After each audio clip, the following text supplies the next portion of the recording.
D K she C M ಆಗದಿದ್ದರೆ ಏನಾಗುತ್ತೆ ರಾಜ್ಯದಲ್ಲಿ? ಕಾಂಗ್ರೆಸ್ಸೇ ನನ್ನ ತಾಯಿ, ಮೈ ಮದರ್ ಅಂತ ಡಿ ಕೆ ಶಿವಕುಮಾರ್ ಪದೇ ಪದೇ ಹೇಳ್ತಾ ಇರ್ತಾರೆ. ಒಂದು ವೇಳೆ D K she C M ಆಗದಿದ್ದರೆ ಕಾಂಗ್ರೆಸ್ಗೂ ಲಾಸ್. ಕಾಂಗ್ರೆಸ್ಗೂ ಎರಡು ಕಡೆ ಏನೆಲ್ಲ ಆಗ್ಬೋದು? ಮುಖ್ಯಮಂತ್ರಿ ಪಟ್ಟ ಕಟ್ಟದಿದ್ದರೆ ಡಿ ಕೆ ಶಿ ಸಿಡಿದೇಳಬಹುದು, ರೆಬೆಲ್ ನಾಯಕ ಆಗ್ತಾರೆ. ಡಿ ಕೆ ಶಿ ಅವರನ್ನು ಬೆಂಬಲಿಸೋ ಶಾಸಕರು ಪಕ್ಷಕ್ಕೆ ಶಾಕ್ ಕೊಡ್ಬೋದು. ನೀವು ಈಗ ಹೇಳ್ಬೋದು ಸಿದ್ದರಾಮಯ್ಯನ ಜೊತೆ ಹೆಚ್ಚು ಶಾಸಕರಿದ್ದಾರೆ, ಡಿ ಕೆ ಶಿವಕುಮಾರ್ ಜೊತೆ ಕಡಿಮೆ ಶಾಸಕರಿದ್ದಾರೆ. ಈ ಶಾಸಕರ ಸಂಖ್ಯೆ ಜಾಸ್ತಿ ಆಗೋದು ಯಾವಾಗ ಗೊತ್ತಾ? ಒಮ್ಮೆ ಮುಖ್ಯಮಂತ್ರಿ ಆದ ನಂತರ. ಯಾಕೆ ಆಗ್ತಾರೆ ಅಂತಂದರೆ ಅನುದಾನ ಕೊಟ್ಟಿರ್ತಾರೆ. 2013-18 ಅವಧಿಯಲ್ಲಿ ಸಿದ್ದರಾಮಯ್ಯನವರು ಮುಖ್ಯಮಂತ್ರಿ ಆಗಿದ್ದರು, ಭರಪೂರ ಅನುದಾನ ಕೊಟ್ಟಿದ್ದಾರೆ ಎಲ್ಲ ಶಾಸಕರಿಗೆ. ಅವರು ಕೈ ಬಿಡೋದಿಲ್ಲ ಸಿದ್ದರಾಮಯ್ಯನವರನ್ನು. ಈ ಸಿದ್ದರಾಮಯ್ಯ ಮತ್ತು ಯಡಿಯೂರಪ್ಪನವರ ಬಗ್ಗೆ ಇರುವಂಥ ಒಂದು ಪ್ಲಸ್ ಪಾಯಿಂಟ್ ಏನಪ್ಪ ಅಂತಂದರೆ ಅವರು ಯಾವುದೇ ಪಕ್ಷ ನೋಡದೆ ಶಾಸಕರಿಗೆ ಅನುದಾನವನ್ನು ಕೊಡ್ತಾರೆ ಅಂತ. ಈ ಬಾರಿ ಗ್ಯಾರಂಟಿ ಯೋಜನೆಯಿಂದ ಗೊತ್ತಿಲ್ಲ ಏನಾಗಿದೆ ಅಂತ. ಹಾಗಂತ ನೀವೆಲ್ಲ ಚೆನ್ನಾಗಿ ಮಾಡ್ಕೊಂಡು ಹೋಗಿದ್ದೀರಿ. ಹಾಗಿದ್ರೆ ಡಿ ಕೆ ಶಿ ಅವರ ದುಡಿಮೆಗೇನು ಬೆಲೆ? D K she C M ಆಗ್ತಾರೆ ಅಂತ ಒಕ್ಕಲಿಗರು 6% ಒಕ್ಕಲಿಗರು JDS ಅನ್ನು ತೊರೆದು ವೋಟ್ ಹಾಕಿದ್ರು. ಅವರೇನು ಸುಮ್ಮನೆ ಕೂತ್ಕೊಬಿಡ್ತಾರಾ? ಇಲ್ಲ, ಡಿ ಕೆ ಶಿಯನ್ನು ಸಿ ಎಂ ಮಾಡದಿದ್ದರೆ ಒಕ್ಕಲಿಗರು ಸಿಡಿದೇಳ್ತಾರೆ. ಈ ಹಿಂದೆ ಅಂಥ ಒಂದು ಘಟನೆ ನಡೆದಿದೆ. ರಾಮಕೃಷ್ಣ ಹೆಗಡೆ ಮತ್ತು ದೇವೇಗೌಡ ನಡುವಲ್ಲಿ ವಿಧಾನಸೌಧದ ಮುಂಭಾಗದಲ್ಲಿ ಗಲಾಟೆ ಆಯಿತು, ಚಪ್ಪಲಿ ಎಸೆತ ಉಂಟಾಯಿತು. ಅದು ಹಳೆ ಕತೆ, ಬೇಡ ಈಗ. ಇನ್ನು ಡಿ ಕೆ ಶಿ ಕಾರಣಕ್ಕೆ ಬೆಂಬಲಿಸಿದವರು ಅದೇ ಕಾರಣಕ್ಕೆ ಸಿಟ್ಟಾಗ್ತಾರೆ. ಹಾಗಂತ ಡಿ ಕೆ ಶಿ ಕೇವಲ ಒಕ್ಕಲಿಗರು ಮಾತ್ರ, ಡಿ ಕೆ ಶಿ ಅವರು ಕೂಡ ಎಲ್ಲ ಕಡೆ ಸ್ವಲ್ಪ ಮ್ಯಾನೇಜ್ ಮಾಡ್ತಾ ಇದ್ದಾರಲ್ವ. ಅವ್ರಿಗೂ ಗೊತ್ತಿದೆ ಸಂಘಟನೆ ಅಂತಂದರೆ.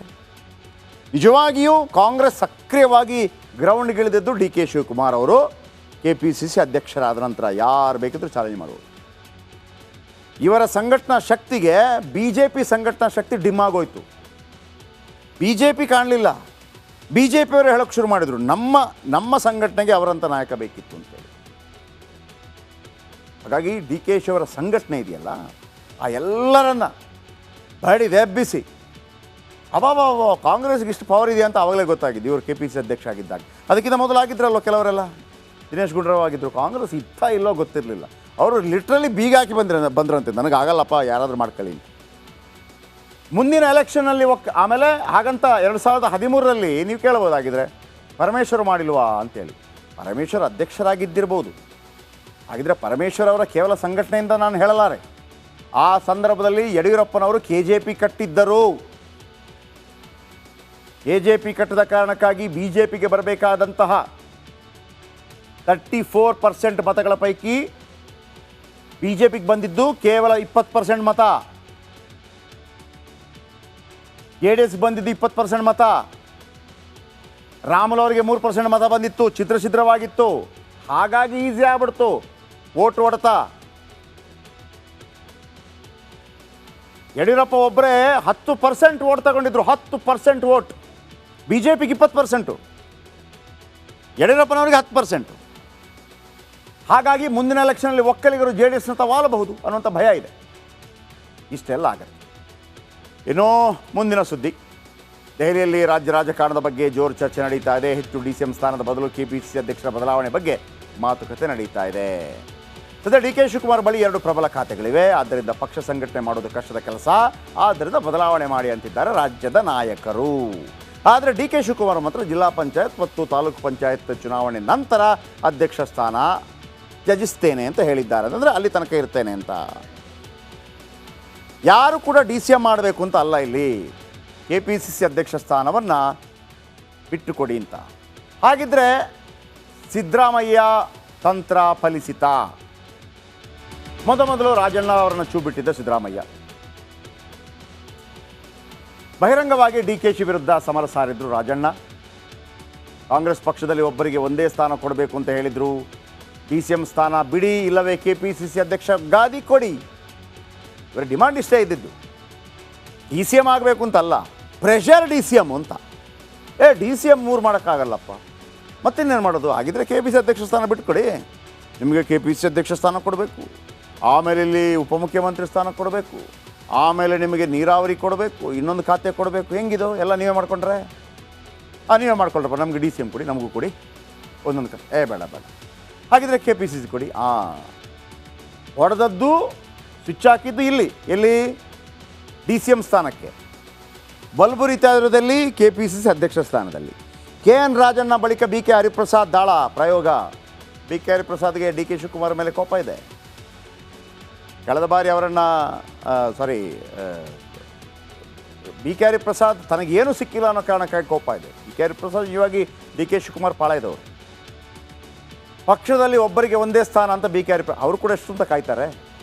ಈಗ ಸಕ್ಸಸ್ ಆಗ್ತಾ ಇದ್ದಂಗೆ ಕಾಣ್ತಾ ಇದೆ CM ಸಿದ್ದರಾಮಯ್ಯ ಬಣದ ಹಠ.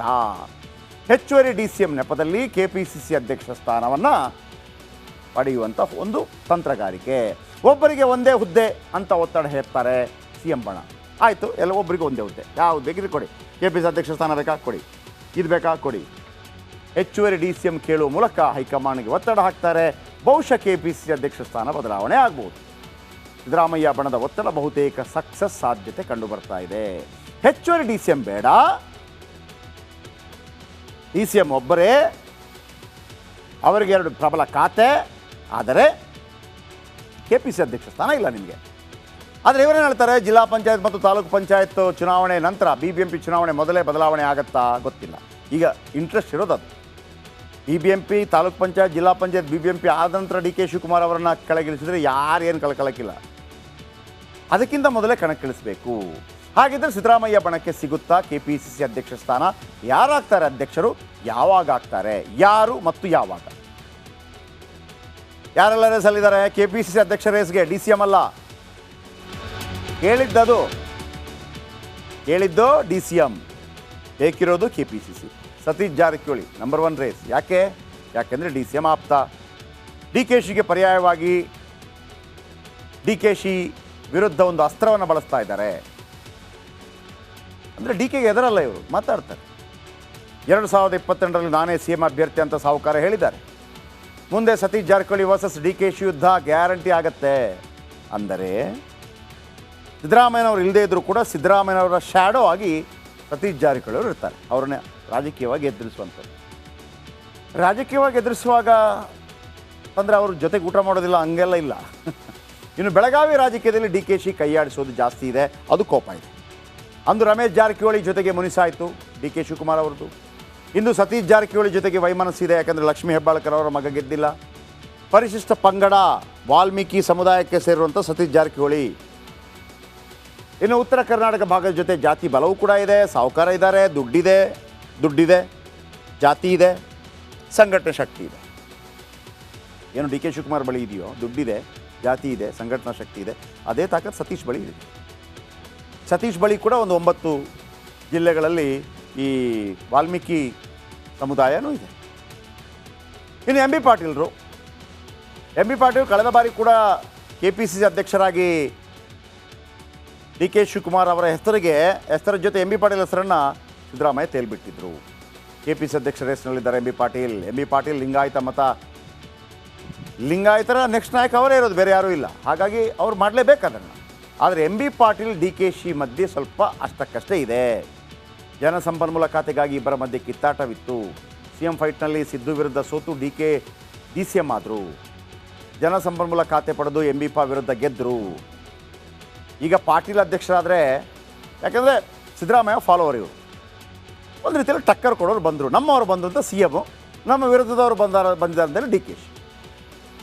ಹಾಗಂತ DK ಶಿವಕುಮಾರ್ ಸುಮ್ಮನೆ ಕೂತ್ಕೊಂಡಿಲ್ಲ, ಅವರು ರೆಡಿ ಮಾಡಿದ್ದಾರೆ 2 ಹುರಿಯಾಳುಗಳನ್ನು. ಯಾರು? DK ಸುರೇಶ್.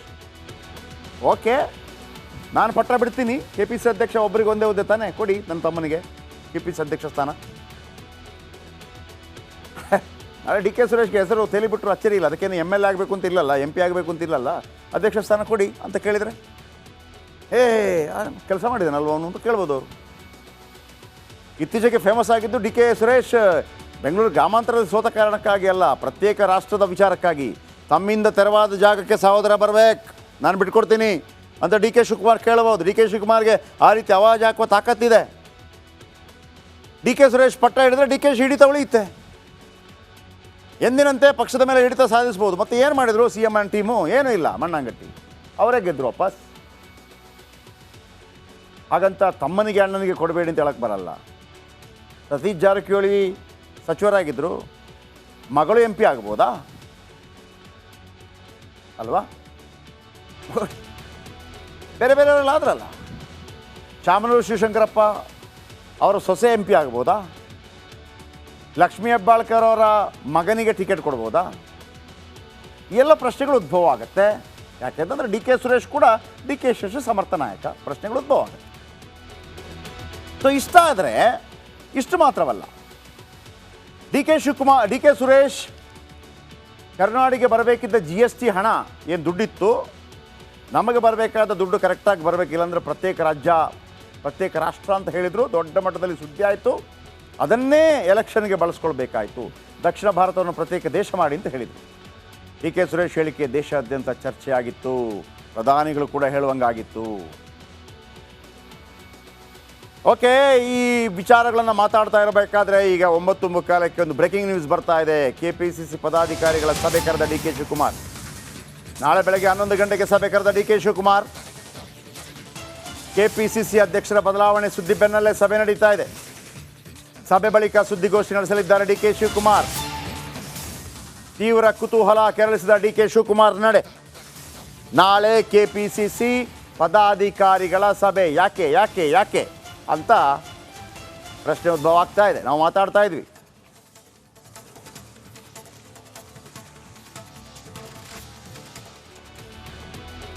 ಓಕೆ, ಮತ್ತೊಂದು ಕಡೆ ಈಗ ಮತ್ತೊಂದು ಬ್ರೇಕ್ ತಗೋಣ. ಕಾಂಗ್ರೆಸ್ಸಲ್ಲಿ ಮಾತ್ರ ಅನ್ಕೋಬೇಡಿ, ಒಳಬೇಗುದಿ BJPಯಲ್ಲಿ ಶುರುವಾಗಿದೆ.